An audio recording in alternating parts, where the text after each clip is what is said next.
Good morning. आज हम देखेंगे ऐसे हेल्पफुल सजेशंस जब हम एजिंग पेरेंट्स की केयर करते हैं।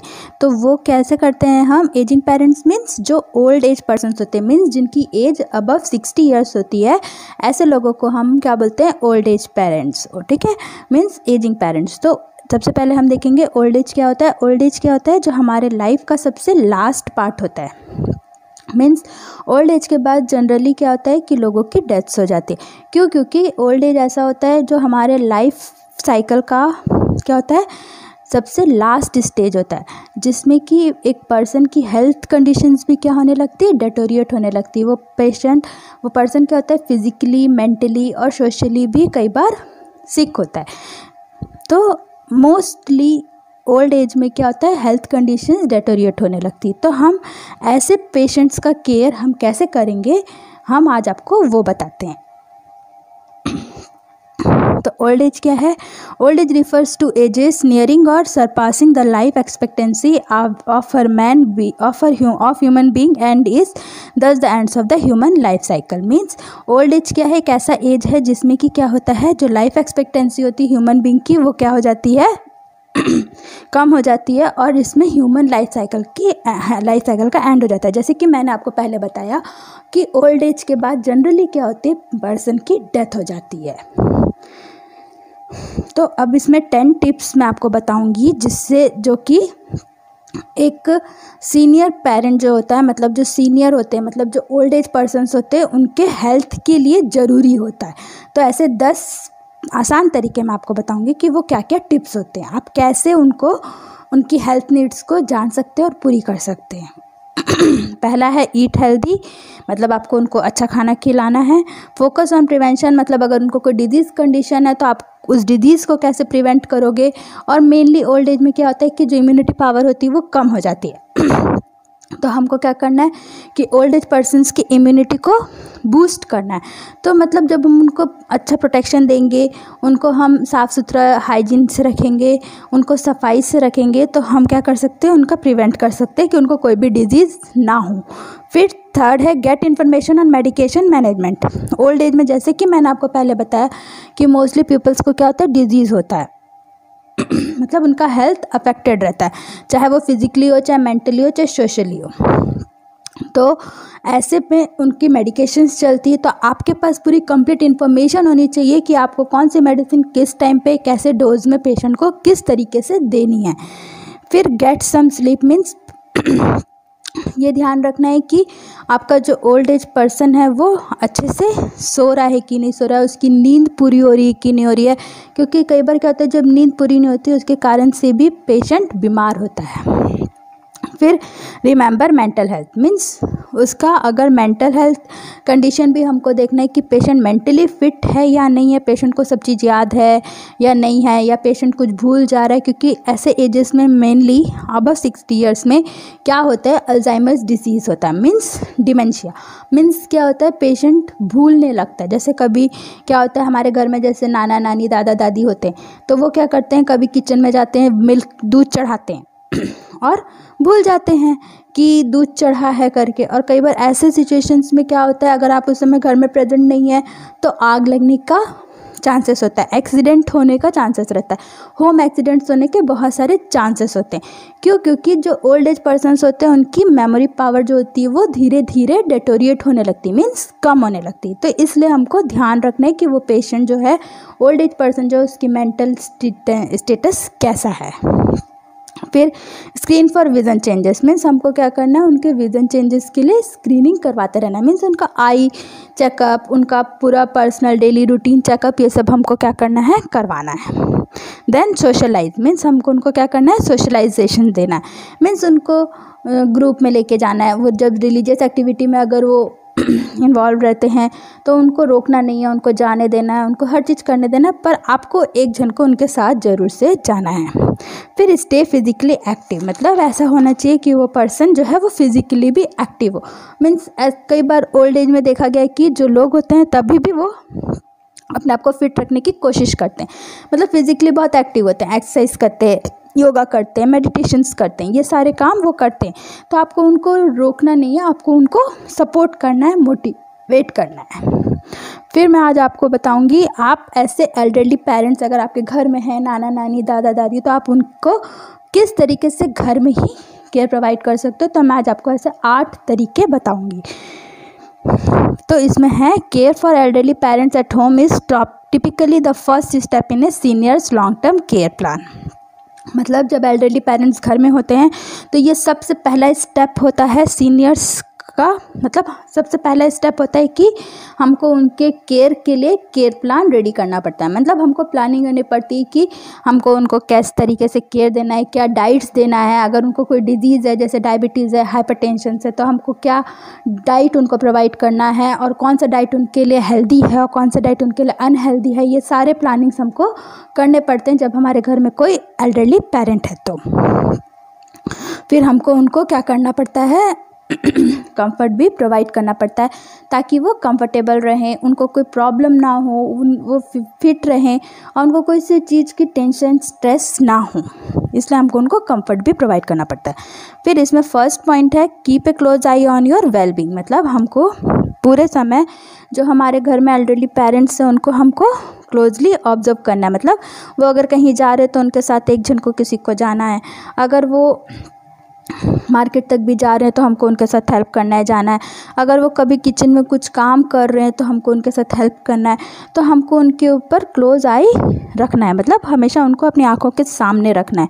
फिर है एनलिस्ट हेल्पर्स अर्ली ऑन। मतलब आपको उनके साथ में एक हेल्पिंग हैंड हमेशा होना चाहिए ताकि जब भी उनको ज़रूरत पड़े हेल्प की तो तुरंत से उनका हेल्प किया जा सके।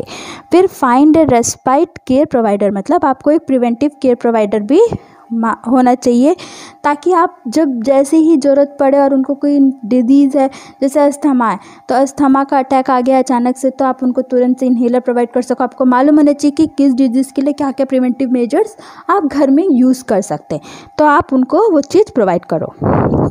फर्स्ट है मील प्लानिंग प्रिपरेशन। मतलब आपको मील प्लानिंग करना है और प्रिपेयर करना है, मतलब आपको मेनू बनाना है कि आप उनको कैसा हेल्दी डाइट दोगे, क्या हेल्दी डाइट दोगे और उस डाइट को किस तरीके से प्रिपेयर करोगे। फिर सेकंड है extra help around the house. मतलब घर के चारों तरफ भी एक्स्ट्रा हेल्प होना चाहिए। मतलब कहीं भी, मतलब सबको मालूम होना चाहिए कि हाँ आपके घर में ओल्ड एज पेशेंट है और उसको ये प्रॉब्लम है, तो अगर वो कभी मार्केट जा रहे हैं तो कोई आपके नेबर का उनको देख रहा है तो वो भी उनको हेल्प कर सके, ऐसा आपको एटमॉस्फेयर क्रिएट करके रखना है। फिर लॉन्ड्री और एरंड रनिंग। मतलब आपको क्या करना है, जैसे कि जो पर्सन है उसका जो मैसेजेस है या जो भी रिपोर्टिंग्स आपको टाइम टू टाइम डॉक्टर जो आपके होते हैं उनको, जिस डॉक्टर से उनका चेकअप चल रहा है, ट्रीटमेंट चल रहा है, उन डॉक्टर्स को आपको टाइम टू टाइम उनको मैसेजेस करना है, रिपोर्टिंग्स देना है कि पेशेंट की कंडीशन कैसी है और पेशेंट अभी कैसा है, पेशेंट पहले कैसा था, उनकी प्रीवियस कंडीशन और अभी की कंडीशन सब आपको बतानी। फिर अनप्लान डॉक्टर विजिट। मतलब आपको बिना प्लानिंग के भी आप उनको डॉक्टर विजिट के लिए लेके जाना है। अगर आपका पेशेंट अचानक से बीमार पड़ गया तो आप प्लानिंग नहीं कर रहे हो कि डॉक्टर के पास जाना है, लेकिन आपका पेशेंट अगर बीमार पड़ गया तो आपको उनको अनप्लान डॉक्टर विजिट के लिए लेके जाना है। मीन्स विदाउट प्लानिंग भी आपको उनको डॉक्टर्स के पास ले करके जाना है। फिर है fourth find a way to provide easy ready meals. फिर आपको क्या करना है, आपको ऐसा तरीका ढूंढना है जिसमें कि आप उनको इजी रेडी मील्स प्रोवाइड कर सको। मतलब जो खाना जल्दी बन जाए ऐसे मील्स आप उनको प्रोवाइड कर सको। मीन्स क्या होता है, कई बार हम ऐसे डिशेज होते हैं जो बहुत टाइम लगता है बनने में, तो ओल्ड एज पेशेंट्स क्या होते हैं वो ज़्यादा देर वेट नहीं कर पाते, उनको बहुत जल्दी भूख लगने लगती है। अब डायबिटिक पेशेंट है अगर, तो उसको भूख लगने लगेगी 7 o'clock से और आपने खाना नहीं बनाया, तो आपके पास ऐसा सब्स्टिट्यूट होना चाहिए कि आप उस पर्सन के लिए जो खाना जल्दी बन सके ऐसा खाना बना के आपको उनको प्रोवाइड करना है। फिर keep your parent active and engaged. आपको अपने पेरेंट्स को क्या करना है, एक्टिव करके रखना है और एंगेज करके रखना है। मतलब उनको पूरे समय किसी न किसी काम में एंगेज करके रखना है। जैसे मोस्टली घर में ग्रैंडसन्स ग्रैंड डॉटर्स होते हैं तो दादा दादी क्या होता है उनके साथ बिजी हो जाते हैं, तो कभी बच्चों के प्रोजेक्ट्स में, कभी उनके साथ खेलते हैं, तो आपने टीवी सीरियल्स और ये सब में देखा होगा। तो वैसे ही आपको क्या करना है, अपने पेरेंट्स को एक्टिव और एंगेज करके रखना है ताकि उनका ध्यान जो है वो भटका रहे। मीन्स उनका ध्यान उनकी बीमारी की तरफ नहीं जाना चाहिए, वरना वो अकेले रहेंगे और अकेले बैठे रहेंगे तो वो यही सोचते रहेंगे कि मैं बीमार हूँ, मैं ठीक नहीं हो सकता, मेरा कुछ नहीं हो सकता, मेरे को कोई बात नहीं करता, मेरे को कोई पूछता नहीं, ऐसा नहीं करना। आपको उनको पूरे समय एंगेज करके रखना है ताकि उनको एक लव एंड अफेक्शन और केयर का फीलिंग आता रहे। फिर हमको क्या करना है, make the home safe and accessible. हमको घर का एनवायरनमेंट को सेफ और एसेसिबल बना के रखना है। फिर provide access to safe transportation. अगर वो कहीं जा रहे हैं तो उनको हमको सेफ ट्रांसपोर्टेशन प्रोवाइड करना है। फिर schedule in home consultations with local home care agencies. फिर हमको क्या करना है, होम कंसल्टेशंस करना है जो होम केयर एजेंसीज है। मतलब जैसे कई हॉस्पिटल्स क्या होते हैं, प्रोवाइड करते हैं नर्सेज जो आपके घर में ही आकर 24/7 एक ऐसे पेशेंट को केयर प्रोवाइड कर सके। मीन्स या फिर जब डेली मेडिकल चेकअप्स जो होते हैं, मतलब रूटीन मेडिकल चेकअप्स जो होते हैं, जो आपका एक फैमिली डॉक्टर होता है वो आके आपके रूटीन चेकअप्स करता है। तो आपके पास ऐसे होम कंसल्टेशंस भी आपको शेड्यूल करके रखना है ताकि आपको बाद में प्रॉब्लम ना हो। In the case of emergency, अगर आप कहीं नहीं जा पा रहे हैं और आपका पेशेंट बहुत ज़्यादा बीमार है तो आप डॉक्टर को ही अपने घर पे बुला सको और वो डॉक्टर करेक्ट टाइम पे ट्रीटमेंट दे सके। कई ओल्ड एज पेशेंट्स ऐसे होते हैं, पर्सन्स ऐसे होते हैं हमारे घरों में जो बेड रिडन होते हैं, अनकॉन्शियस होते हैं, जिनका केयर करना हमारे लिए पॉसिबल नहीं हो पाता। तो हम उनके लिए क्या करते हैं, 24/7 नर्सेस अवेलेबल करते हैं ताकि वो नर्सेस उनको पूरा केयर दे सके। वो नर्स सिर्फ उन्हीं के लिए होती है, वो नर्स उनका पूरा केयर करती है, उनका टाइम टू टाइम मेडिसिन करती है, सब कुछ करती है।